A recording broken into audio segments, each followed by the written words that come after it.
ubwo rero kuri uyu wa gatandatu ubwo n'ejo bundi tariki ya 16 Gicurasi 2026 guhera saa 9:30 z'ijoro kugeza ku isaha ya saa 10 za mu gitondo kuri iki cyumweru, ngo ni ku munsi w'ejo tariki ya 17 Gicurasi 2026 ihuriro ry'ingabo z'ubutegetsi bwa Kinshasa zagabye igitero cy'amabombe ku turere dutuwe cyane ni Bidegu, Karingi na Mikenke muri Minembwe.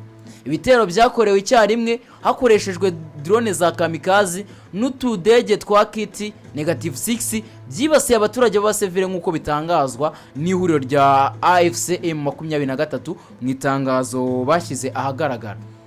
Biravuga ko imiryango myinshi hatiwe guhunga mu bihe bidasanzwe, batingo zabo bahunga ibisasu byaterwaga n'ingabo zirwanira ubutegetsi bwa Kinshasa. AFCM 23 ivuga ko gukoresha indege zitagira abapiloti ku turere dutuwe ari ukurenga ku buryo bukabije amategeko mpuzamahanga arengera ikiremwamuntu, bikaba ari icyaha cy'intambara n'icyaha kibasiwe inyoko muntu. AFCM 23 yongeye gushimangira ko yiyemeje kurengera no kurinda umutekano w'abasivile bakorerwa ibyaha n'ubutegetsi bwa Kinshasa n'izindi ngabo bafatanyije. Twakibaza hano Iva, AFCM 23 kuki ikomeje ubwo reka ni FIDC kuki ikomeje kugaba ibitero karundura ku baturage b'abasivile?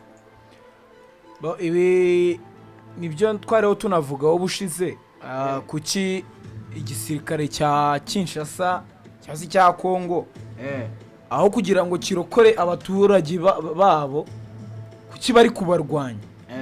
Aha rero ngewe mbibona mu buryo bujyanye nuko bari gushaka gutera ubwoba uwo bahanganye, ariko bamwereka ko nyine usibye nawe n'abo bayoboye cyangwa se n'abo bahagarariye bashinzwe mu nshingano zabo bazanye ibyo bintu batakirirwa bazuyaza.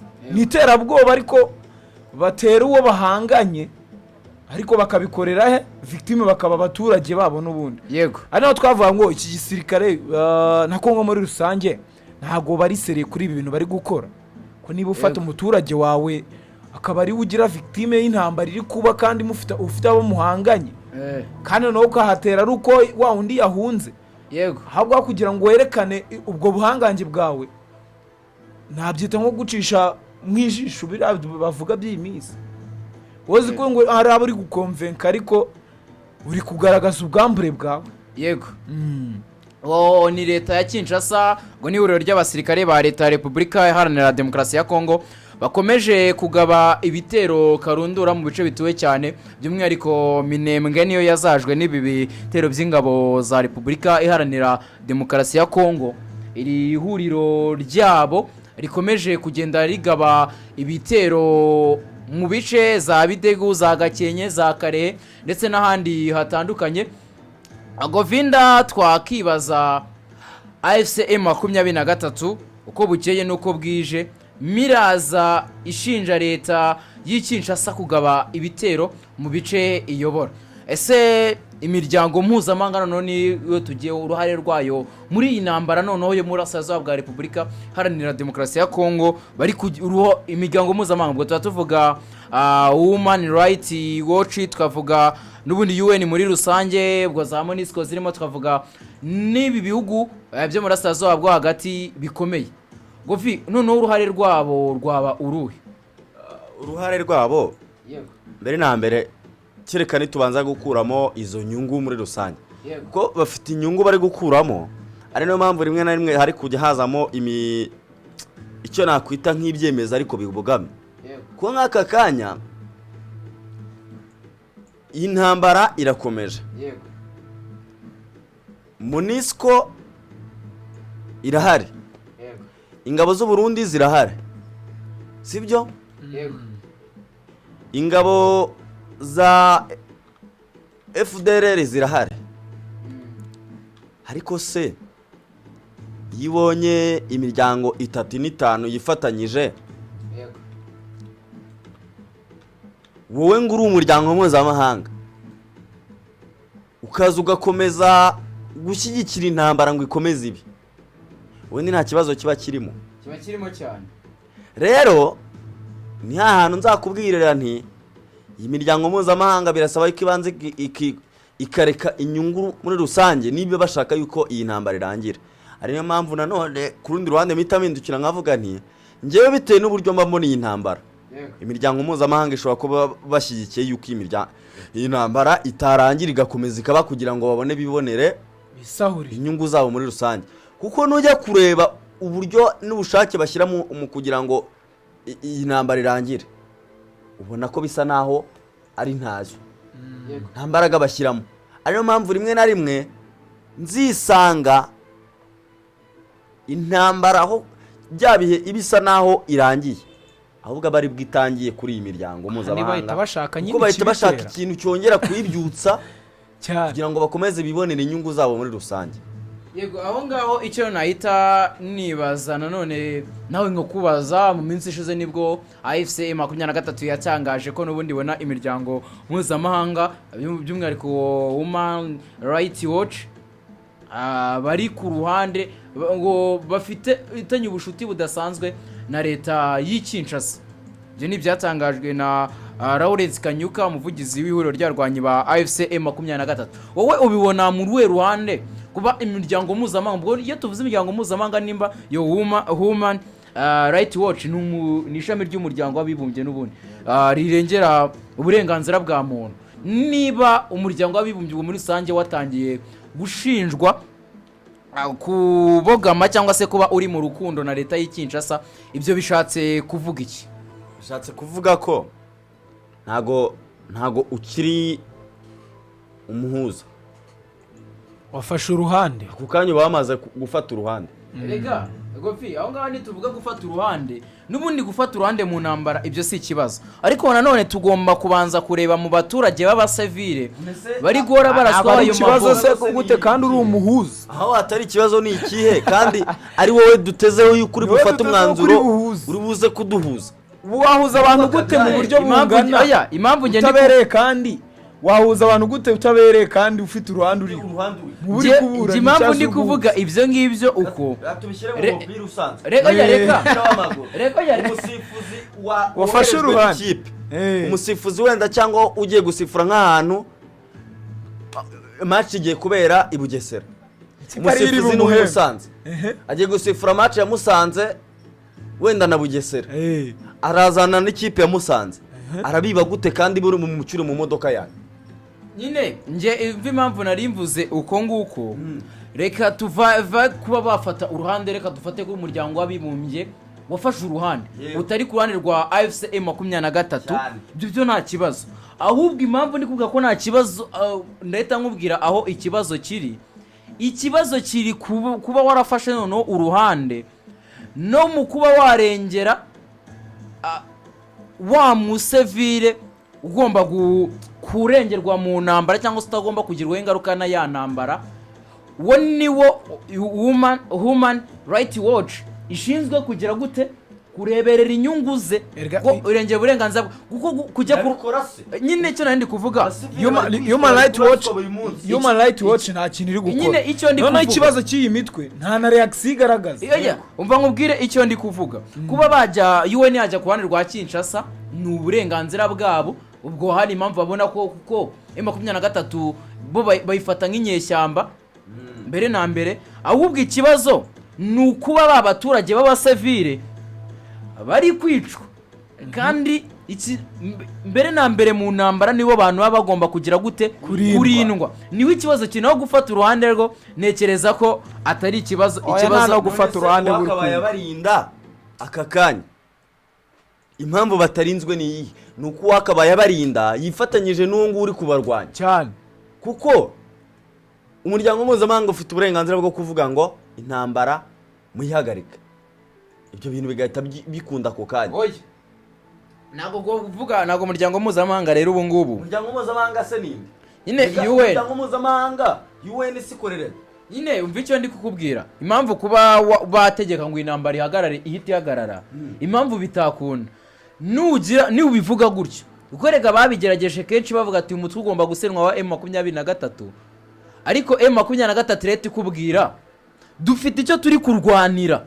Njye nyine umva aka kanya impamvu mvuga yuko intambara yahagarara hari umuvandimwe wigeze kuvuga ngo iyo UN ibyo ikora bitandukanye n'ibyo yashingiwe, bayishinga inshingano zayo mu nyandiko zitandukanye n'izikora iyo igeze hariya kuri tere. uzi impamvu yabivuze gutyo? n'izo mpande turi kuvuga irasa naho ikorera mu mitaka y'ibi bihugu bifite imbaraga. ibyo bihugu bifite imbaraga ni ibihe? ni Leta Zunze Ubumwe za Amerika. siyo yari yakoze ubuhuza hagati y'u Rwanda na Repubulika Iharanira Demokarasi ya Kongo, siyo yari yatumye bemerera agahenge. none se aka kanya ntabwo twabonye neza yuko bamaganye iyo Leta Zunze Ubumwe za Amerika? ntabwo ariyo yamaganye ibitero bigabwa mu baturage, ariko ntimentioninge yuko biri kurwana n'ingabo za FARDC. none se bari bayoboye yuko FARDC ariyo ko kiri gutera ibyo bisasu? nyine ngiye impamvu reka ngaruke kuri ibyo nakubwira ko mbona UN ubu ngubu idafite mu bubasha bwayo idafitemo kuba yavuga ngo intambara hariya mu burasirazuba bwa Repubulika Iharanira Demokarasi ya Kongo ibe yahagarara. Regura banza umenye ngo UN nindi. UN ni umuryango w'abibumbye, ubwo n'isi muri rusange. ariko igendera munsi y'ibirenge by'ibihugu bikomeye. icyo ngicyo aho rero niho nyine impamvu aka kanya Leta Zunze Ubumwe za Amerika ivuze ngo Kongo ntuwongere gutera ibisasu. Leta Zunze Ubumwe za Amerika bitewe nuko Repubulika Iharanira Demokarasi ya Kongo izi nyungu ikura kuri Leta Zunze Ubumwe za Amerika, izi nicyo yayifasha mu bijyanye n'iterambere cyangwa mu bijyanye no gukemura ibibazo, ntabwo babyanga. ariko Leta Zunze Ubumwe za Amerika iravuga ngo bareke gutera ibisasu kandi ariho nayo profit. intambara ihagarare ubundi bahombe. nyine iyo yamanze mwumva icyo ndi gushaka kumvikanisha kuri iyi ntambara yo mu burasirazuba bwa Repubulika Iharanira Demokarasi ya Kongo, ni ibibazo by'abanyekongo ubwabo. abanyekongo mo bararwana iki ubwabo? ni intambara yatangijwe n'abanyekongo, girwamo uruhare n'abanyekongo, nubwo hari ibindi bihu hari abandi bagiye bazamo. erega baba bari mutabizi, ndavuga nka za Burundi bundi ndagira, ariko ishingiye kuri M23 natwirwaneho bahanganye na Leta ya Repubulika Iharanira Demokarasi ya Kongo.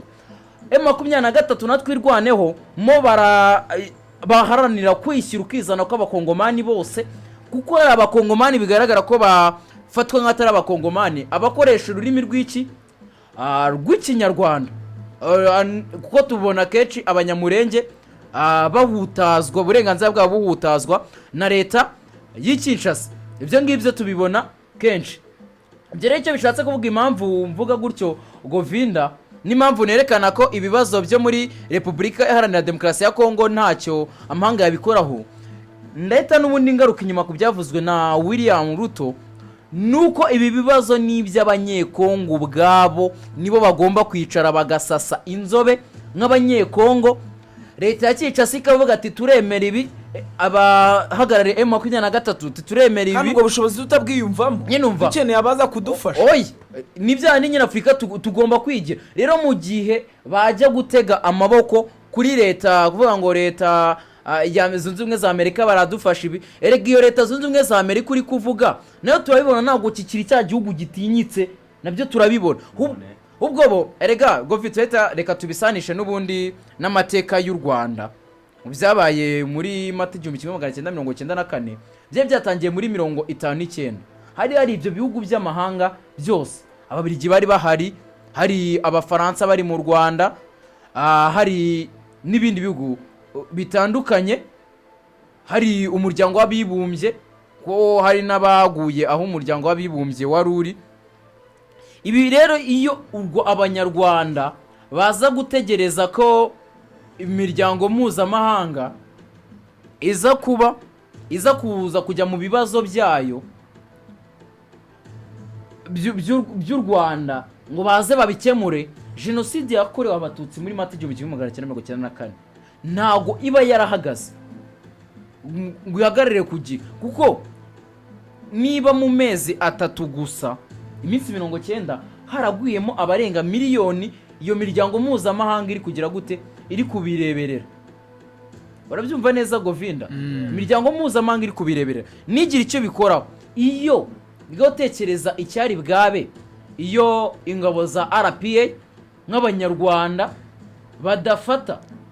badafata umwanzuro wo kuvuga bati dore ibibazo ni ibyacu nk'abanyarwanda tugomba kubikemura nk'abanyarwanda. Abanyarwanda akaba aribo bafata iya mbere mu kujya guhagarika biriya. Byari bwagende bite? U Rwanda ubu ngubu ruba ruri he? Niyo mpamvu mbona ko abanyekongo bagomba gufata iya mbere bo ubwabo bakaganira ku bibazo byabo, ku bibazo bafite, bakareba uburyo bakemura ibibazo byabo batagiye gutega amaboko kuri iyi miryango mpuzamahanga, kuko iyi miryango mpuzamahanga twarayibonye ko yafashe iki, ifata uruhande, cyangwa se ko ari n'igihe iba idashaka ko ibyo bihagarara. Rero kuvuga ngo umuryango w'abibumbye ufite ubushobozi bwo kuba wagenda muri Repubulika Iharanira Demokarasi ya Kongo bakavuga ngo iyi ntambara nihagarare igahagarara, simbona kandi ko na M23 ubu ngubu ishobora kongera gushukwa, kuko nkunda kubaha urugero rw'ibyabaye muri 2009 ubwo hari ingabo za Laurent Désiré Nkunda bakagira ibyo bumvikana na leta ya Kinshasa, n'undi hari harajemo abahuza batandukanye, ubwo Kongo ari yobowe na Joseph Kabila. Hari ibyo bemerewe nibagira gute nibabihabwa, batabihawe nibo haje kuvukiramo M23. 2012 ifata ibice byinshi bitandukanye, iza gushukwa, iza kuva muri ibyo bice. Ubu sutekereza ko amahanga yabwira M23 ibyo M23 ikapfa kubyemera? Nibikunda. Negeza ko niyo mpamvu ibibazo by'abanyekongo bigomba gukemurwa n'abanyekongo ubwabyo. Mbona ntacyo umuryango w'abibumbye waza kubikoraho, niko nge mbibona Iva. Cyane ubwo ni nuko nguko bimeze muri, ariko izi ntambara zizarangira ari uko habayeho kumvikana ku mpande zombi, byakizamo abantu bariye abo bizakunda. Yego, ubwo nuko nguko bimeze aho ngaho ku bijyanye